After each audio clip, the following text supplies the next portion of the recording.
ইদানিং ছেলে পেলে 16 বছর 18 20 বছর ছেলে হাফ প্যান্ট পরে। এটার আসলে কি জানেন, মূলত এটার সবচেয়ে বড় কারণ হলো ও যে তার সিরা প্রতিবন্ধী, এটার মূল কারণ। কারণ ও এতটুকু দেমাগ আক্কল নাই যে 2 বছরের একটা বাচ্চা হাফ প্যান্ট পরে, আর আমারে 18 বছরে এত বড় দামরা আমারে হাফ প্যান্ট ফিন্দাই দিছে, তো তোরে যে অল্প সময় পরে হাফ প্যান্ট খুললেই লাইবে, এটা তো প্রমাণ। তোরে যে উলঙ্গ করে বাজারে বাজারে ঘুরাবে ল্যাংটা করে, এটার অর্ধেক প্রস্তুতি হয়ে গেছে। এত প্রতিবন্ধী তো তার সিরা। তাহলে সুস্থ স্বাভাবিক মানুষ 18 বছর 20 বছর সে কিভাবে হাফ প্যান্ট পরে?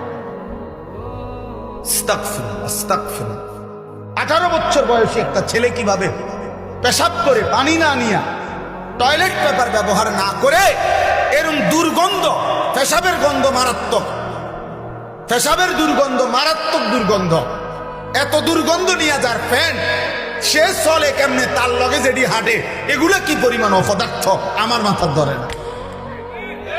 আমি তো দম বন্ধ হয়ে মরে যাওয়ার কথা, দম বন্ধ হয়ে মরে যাবো।